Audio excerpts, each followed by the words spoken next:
बाहेर गाडी थांबली तुझ्यासाठी.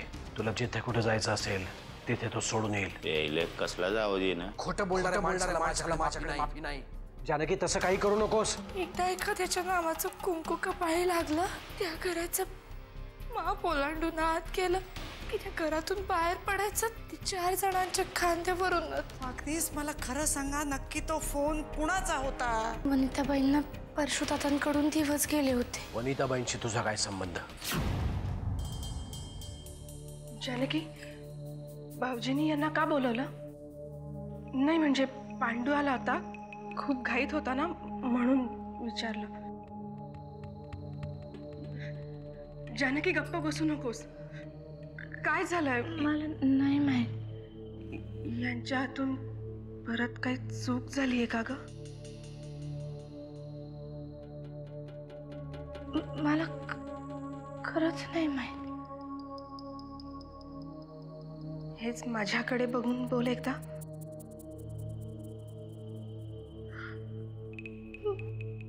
नाही माहित. जानकी, तुला जीवची शपथ आहे.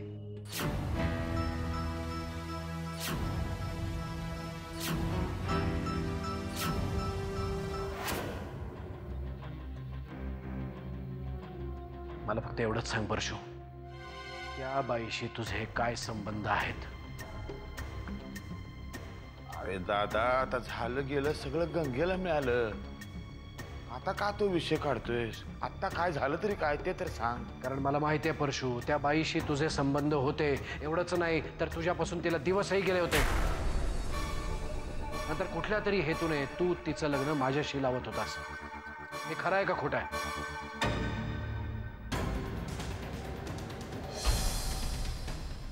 हे तुला कोणी वनिताने सांगितलं काय? कोणी सांगितलं ते महत्वाचं नाहीये, किंवा खरं खोटं करण्यासाठी सुद्धा मी तुला इथे बोलावलं नाहीये. मला फक्त एवढंच सांग की हे खरं आहे का खोटं? अरे दादा, कोणी सांगितलं तुला? हे माझ्यासाठी फार महत्वाचं आहे रे. काय झालं ना दादा, परशुराम म्हणजे कचऱ्याची कुंडी झाली रे, कचऱ्याची कुंडी. कोणी पण यावं, घाण टाकावी, कोणी पण यावं, थुंकावं. परशु, विषयांतर करू नकोस. मी बरोबर ते बोलतोय. आता माझ्या लक्षात आलं, ह्या विषयावर तुला बोलायचं होतं म्हणून तू. परशु, खरं तर हे मला सगळ्यांच्या समोर बोलायला आवडलं असतं, पण मी मुद्दामून तुला. नाही दादा, सगळ्यांच्या समोरच बोलायला पाहिजेस तू. कारण परशुरामच्या आयुष्यामध्ये लपवण्यासारखं आता काहीच राहिलं नाही. कुठे निघालास परशु? मला तुझ्याशी एकट्याशी बोलायचं आहे. परशु,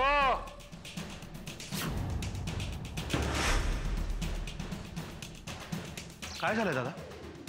मला आता अहिल्या सांगत होती काहीतरी. जा, तू तुझ्या कामाला जा. लहान भाऊ आहे मी तुझा. तुला काही त्रास झाला तर मलाही त्रास होतोच. तसंच काही झालं तर सांगेन मी तुला. पण काय झालंय? काय? अहिल्या मला म्हणाली तू जानकीला हाताला धरून आणलंस म्हणून. वामन, तू माझा भाऊ जरी असलास तरी माझ्या वैयक्तिक गोष्टींमध्ये लक्ष घालायची गरज नाहीये. सॉरी.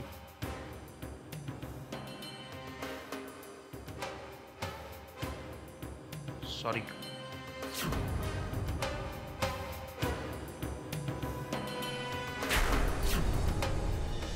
जीवची शपथ घातल्यामुळे तुला अवघडल्यासारखं झालं असेल तर सुटली शपथ.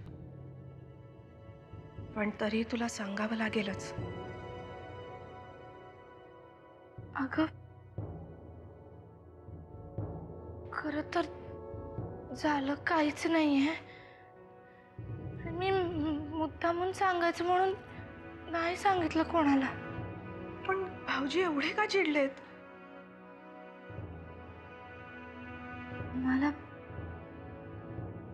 मला परशुदादांबद्दल एक गोष्ट कळली. खरं खोटं नाही माहिती, पण ती मी यांच्या कानावर घातली. अगं, मग तेच तर विचारतेय मी तुला की तुला काय कळलं? सुमे, सुमे, अगं जरा कुठे सुकान जगावं म्हटलं तर ते पण जगायला देत नाहीत कोणी. आता त्यात माझ्या बरोबर चल पाहिला बाहेर. तिथं सगळ्यांच्या समोर जाऊन खरं खोटं करून टाकूया. अहो पण झालं तरी काय? ते तिथं गेल्यावर कळल. त्या लोकांनी मला फासावर लटकवायचे आतमध्ये. चल चल लवकर.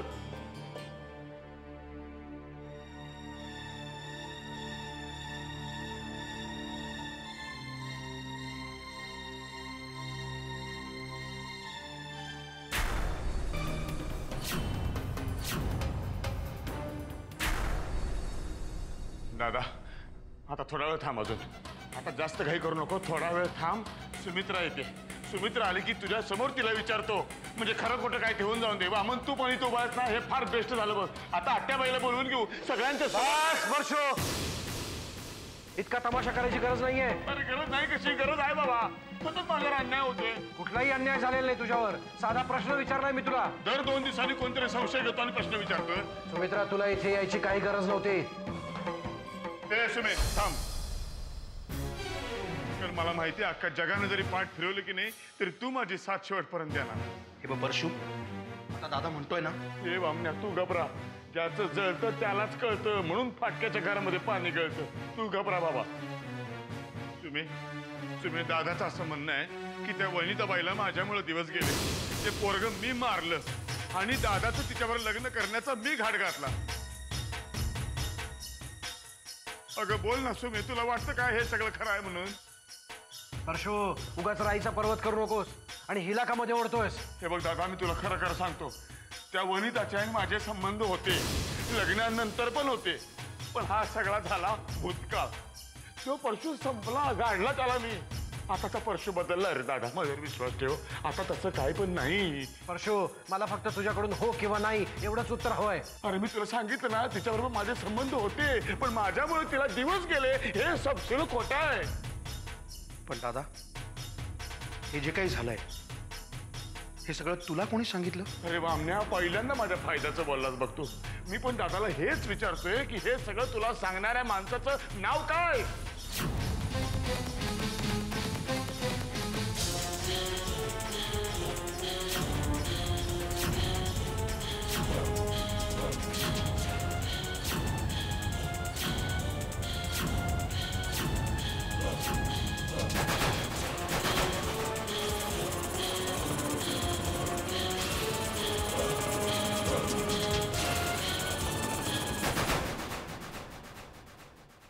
काय करू?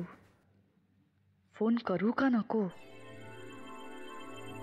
एव्हाना त्यांनी माझ्या नावाची घोषणा करायला हवी होती. फॉर्म भरायच्या आदल्या दिवशी सांगितलं नाही म्हणजे झालं.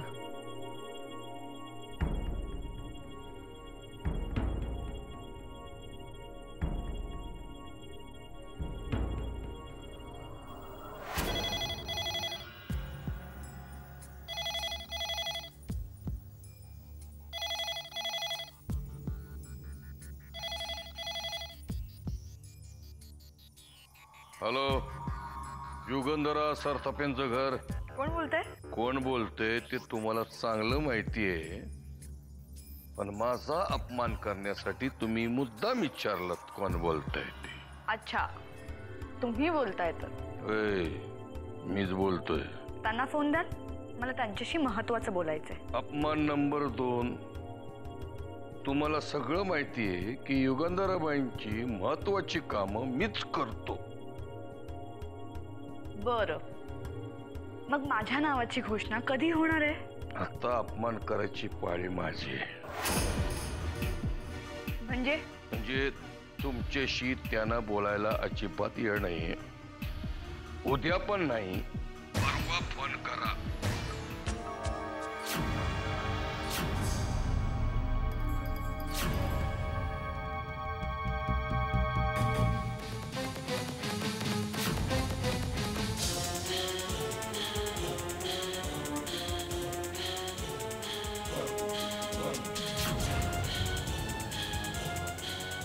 जानकी वहिनी, नाही तुम्ही असं नाही बोलू शकत.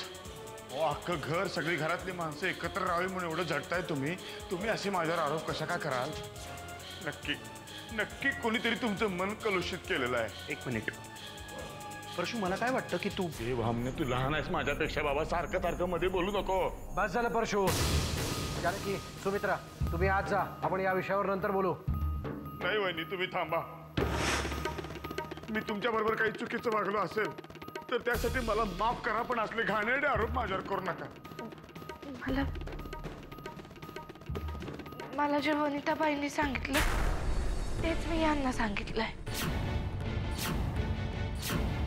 ओ वहिनी, जी बाई तुमच्या नवऱ्याच्या पाठीत खंजीर खूपशाल निघाली तिच्यावर विश्वास ठेवताय तुम्ही? परशू, तू विषय भलतीकडे नेतोयस. नाही दादा, बरोबर बोलतोय मी.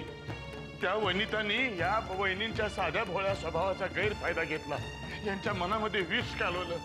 अरे त्या वनिताचं तुझ्याबरोबर लग्न करणं ही माझी नाही, आत्याबाईची इच्छा होती.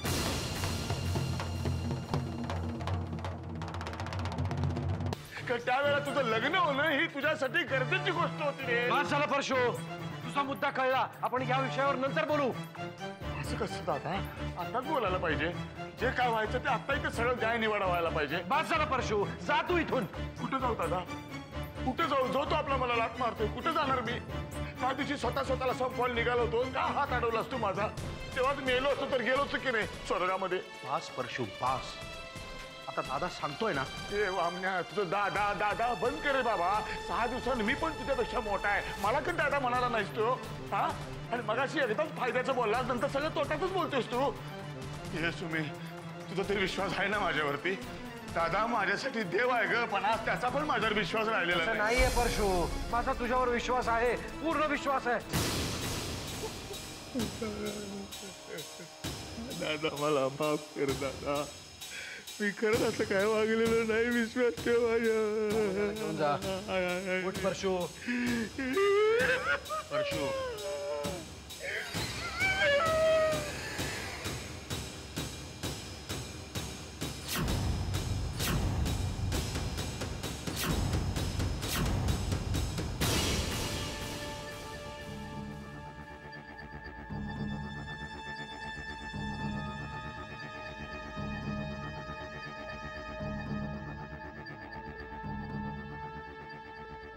इतिहास होय. ठीक आहे, त्यातल्या 2 गोळ्या जेवणाच्या आधी घ्यायच्या आणि 2 गोळ्या जेवणाच्या नंतर. समजा मी तुला म्हटलं की मी या गोळ्या घेणार नाही, तर तू काय करशील? लहान मुलांनी औषध घ्यायला नकार दिल्यानंतर मोठी माणसं काय करतात? म्हणजे तू मला शिक्षा करणार? एवढी कुठली आली आमची हिम्मत तुमच्या मोर जीप चालवायची? आर्यन काय म्हणाला? म्हणजे इथं आला होतोय? तू त्याला भेटायला गेला होतास ना? माझ्यावर पाळत ठेवलीस होय? असं समज हवं तर. काय नाही, चांगलंच बोलला. आर्यन काय चांगलं बोलला असेल ते मला माहिती आहे, त्यामुळे यापुढे तू त्याला भेटायला जायचं नाहीस. जाऊ दे ग. अंग खांद्यावर खेळवताना लेकराची लाच लागली तर रागवायचं असतं का? मी समजेन माझ्या नशिबात मुलाचं सुखच नाही, त्यात तुझ्या अपमानाची भर नकोय मला. मी बी तेच केलं. बस, हा विषय इथेच संपला. तुझा हे गोळ्या घे.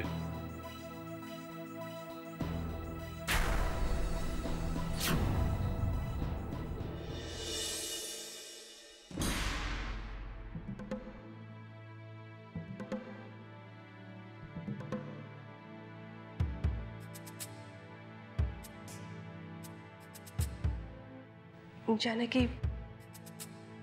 मला तुझ्याशी थोडं बोलायचं आहे.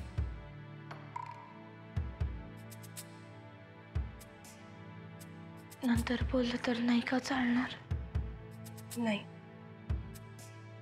कारण आता पाणी डोक्यावरनं जायला लागलंय. हे बघ जानकी, मला माहिती आहे मधल्या काही दिवसात यांनी तुला खूप त्रास दिला. त्यांनी तुझ्या अब्रूवर हात टाकायचा प्रयत्न केला असं तुझं म्हणणं आहे.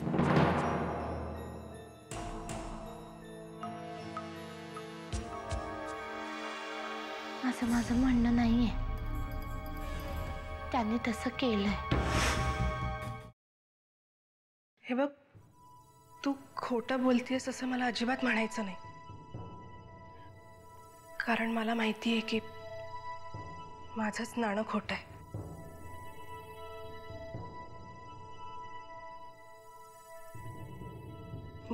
त्यामुळे तू त्यांना काही शिक्षा द्यायची ठरवली असशील तर तो तुझा हक्कच आहे.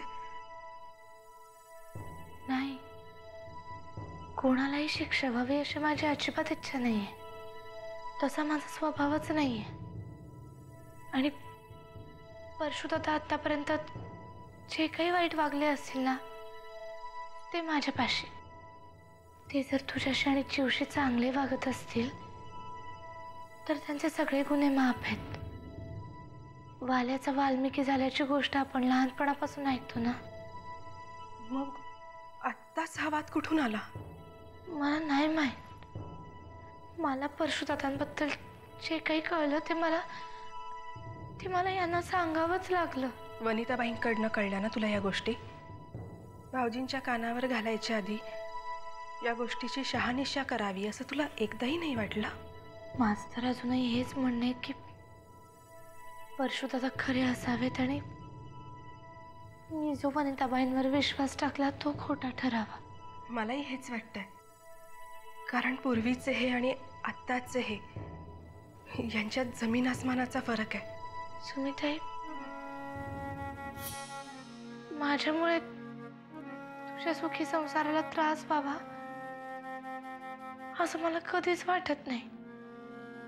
आणि तसं झालं तर मी नाही स्वतःला माफ करू शकणार. मला माफ कर. जानकी, अगं तू माझी माफी मागावीस म्हणून मी नाही तुझ्याशी बोलायला आले. उलट माझ्या वाईट दिवसात तूच माझी सोबत केलीयस. तूच मला सावरलंस. आणि मी कायम तुझ्या बरोबर राहणार आहे, तुझी सोबतीण बनून. माझ्यामुळे तुझ्या सुखी संसाराला कसलाही धक्का नाही लागणार. जा तू परशुदादांकडे जा.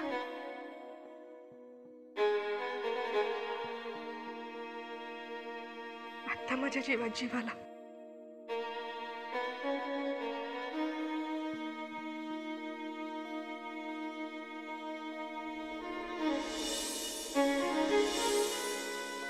परशु शेठ, आपण एवढे कष्ट करून एवढं मोठं महानाट्य रचलं त्या जानकी वस्त्र हरणाचं, पण पुढं काय झालं?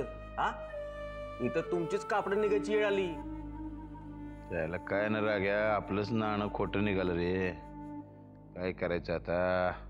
मला वाटलं होतं हे सगळं नाटक बघून दादा चौताळल, अखंड तांडव करल, त्या जानकीला घरातनं हाकलून देईल आणि मग नवऱ्याने टाकलेल्या बाईला मदत करायची माझी इच्छा होती रे. तसलं काय न काय आमचा दादा निघाला शेळपट, शेपूट घालून बसला घरात. काय नाही हो शेठ, अहो किती चूक झाली ना तरी घरातल्या तरुण देखण्या बायकोला घरातनं हाकलून देण्यासाठी वाघाचं काळीज असावं लागते. तेच तर म्हणतोय मी, ते काळीज नाही ना दादाकडं.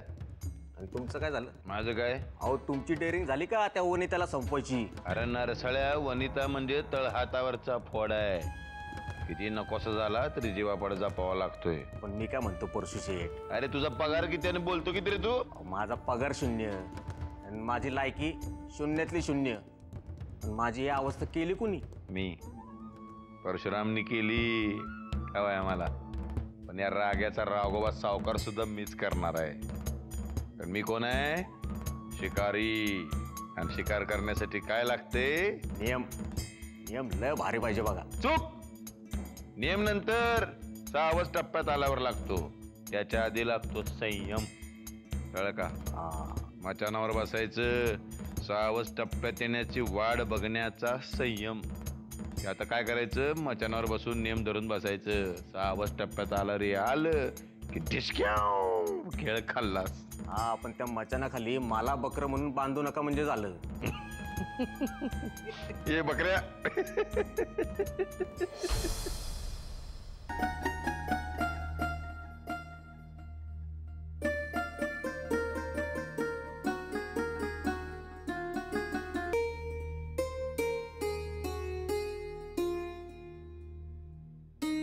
आज बरेच दिवसांनी आठवण आली रे आत्याच्या कुशीची. काही बोलायचंय का?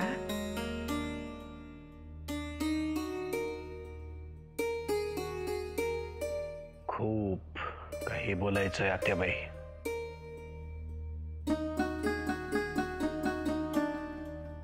आज सकाळी जे काही झालं त्यामुळे राग आला असेल ना तुला? नाही रे बाळा, तुझ्यावर कशी रागवेन मी? पण कधी कधी वाटतं माझ्यापासून खूप खूप लांब चाललायस तू.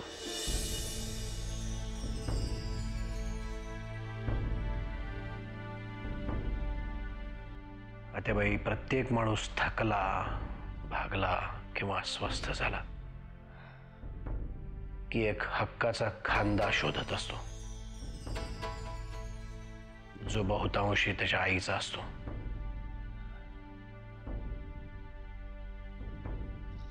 मला तो तुझ्या रूपाने मिळालाय. बरं आता सांग, काय बोलायचंय तुला माझ्याशी? आत्याबाई, माझ्या आयुष्यातली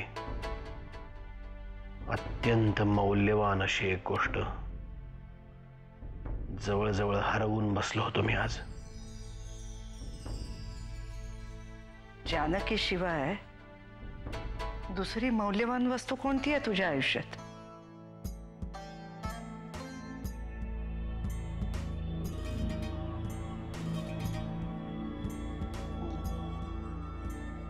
मग आता मला सांग, नक्की काय झालं सकाळी?